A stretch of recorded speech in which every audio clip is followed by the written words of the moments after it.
The first flakes had barely started falling when Tom realized the city wasn't going to make it to Oak Ridge Lane before the real snow came.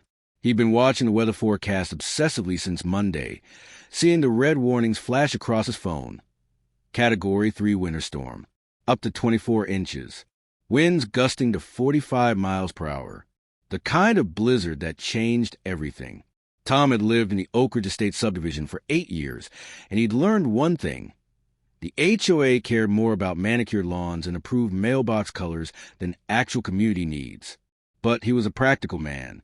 He'd grown up in Colorado, had a truck with a plow attachment he'd installed years ago, and on Wednesday night, as the temperature dropped and the wind howled to the cul-de-sac, he made a decision.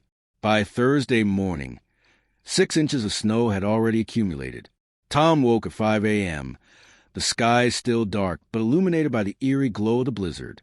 He could see drifts forming against his mailbox. The road was becoming impassable. He thought about the elderly Hendersons 2 houses over, about the single mother with 2 kids 3 doors down, about the young couple on the corner who both worked in healthcare. They needed a way out. He didn't think about the HOA rules. Not really.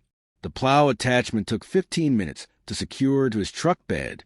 Tom backed out his driveway slowly, his breath fogging in the frigid air as he climbed back into cab.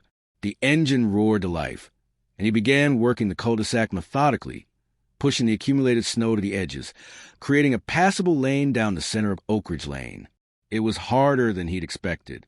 The wet, heavy snow kept clogging the plow, and the wind fought him at every turn, creating new drifts almost as fast as he could clear them. But he kept working. By 7 a.m., he'd cleared the main road. By 9 a.m., he'd created wider paths and had started on the secondary streets within the subdivision. His fingers were numb despite his gloves. His back ached from the strain of angling the plow. But he kept going. The Hendersons came out around midday with hot chocolate. Mrs. Henderson pressed a thermos into his hands, tears in her eyes. "You're a lifesaver, Tom," she said simply. "My husband has to get to dialysis next week. Without this—" She didn't finish the sentence. She didn't have to. By late afternoon, Tom had cleared nearly the entire subdivision. The snow was still falling, but at least now residents could get out if they needed to. He felt good about it. Exhausted, but good. The violation notice arrived on Monday morning. Tom stared at it, unable to process the words at first. Violation: unauthorized clearing operations. Unauthorized removal of snow from common areas. Fine, $800. The letter went on to explain that the HOA had exclusive rights to manage all snow removal operations within Oak Ridge Estates. Unauthorized clearing operations create liability issues. It's stated in rigid legal language. No resident may conduct any maintenance or modification to common areas without prior written approval from the HOA board. Tom's hands shook as he read it again. The same hands that had operated that plow all day Thursday. The same hands that had warmed around Mrs. Henderson's hot chocolate.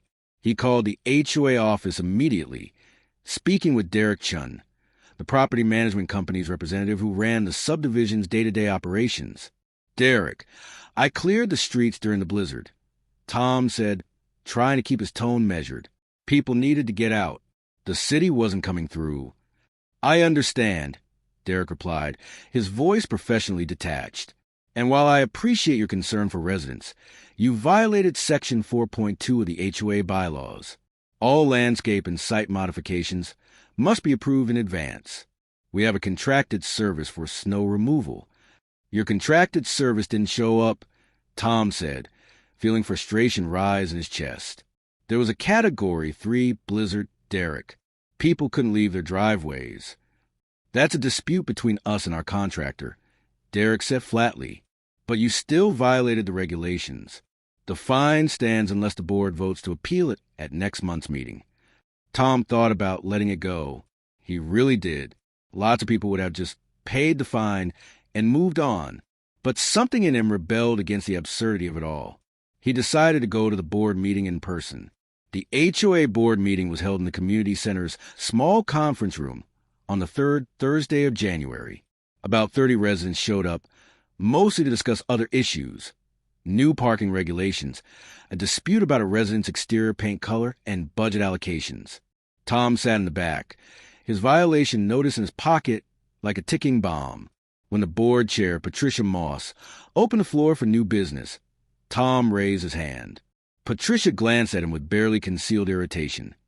She was a woman who'd made her feelings about Tom's property very clear over the years, particularly regarding the time he'd left his trash bins visible for 48 hours. "I want to address the snow removal citation I received," Tom said, standing. He made sure his voice was calm, reasonable. "During Thursday's blizzard, the city roads hadn't been cleared and your contractor hadn't shown up. I have a plow on my truck.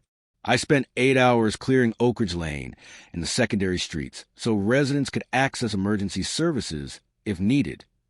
"You violated Section 4.2, Patricia said immediately. "The rules are clear. The rules also say the HOA is responsible for maintaining common areas and ensuring resident safety," Tom countered. He'd looked this up. During the blizzard, residents couldn't access Oak Ridge Lane. A fire truck or ambulance couldn't have gotten through either. "Our contractor handles snow removal," Derek interjected from his seat. "We pay them for that service." "And where were they?" Tom asked. "The storm started early Thursday morning. By the time your contractor showed up Friday afternoon, I'd already cleared everything. Why are you fining me for doing the job you were supposed to do?" The room went quiet. Tom could see several residents nodding. Even Patricia looked momentarily uncertain, though she recovered quickly. "Regardless of circumstances, you performed work without authorization," Patricia said, her voice taking on that sharp edge Tom recognized, the voice of someone who desperately needed to be right. "The rules exist to prevent liability issues and maintain order. So the liability is more important than whether people could leave during a medical emergency?" Tom asked. He kept his tone respectful, but the question hung in the air like an accusation. One of the other board members, a man Tom had never spoken to before, cleared his throat. "For what it's worth," he said, "my wife is diabetic. She ran out of insulin during the storm. If Tom hadn't cleared the road, we would have had a real problem. The city emergency services were still hours away from reaching our subdivision." "That's not the point," Patricia said stubbornly. "The point is procedure." "The point," Tom said quietly, "is that I was your neighbor doing what neighbors do. I had the means and the ability to help. So I did, and instead of gratitude, I get fined." He sat back down. The board voted 2-2 on whether to appeal the fine, with one member abstaining. In case of a tie, Patricia got to cast a deciding vote. She voted to uphold it. But something had shifted. Over the next week, Tom received 4 letters from residents expressing their support. The Hendersons sent a check covering half the fine. The mother with 2 kids baked him cookies.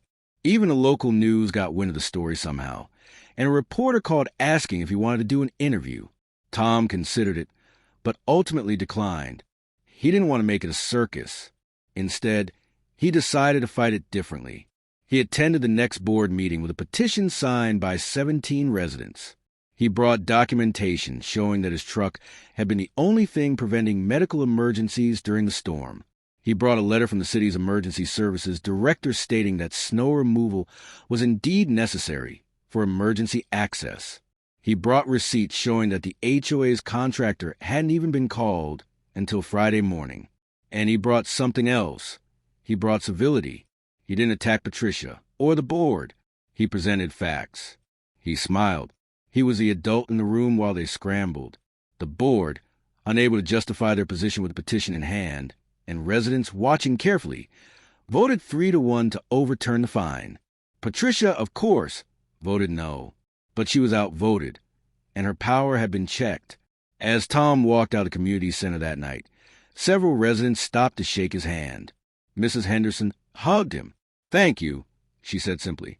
Tom nodded, thinking about Mrs. Henderson's husband, about the single mother's kids, about all the people who needed those roads clear. He thought about Patricia Moss, too, genuinely confused by a world where rules mattered less than people. "You're welcome," he said. "I'd do it again." And he meant it.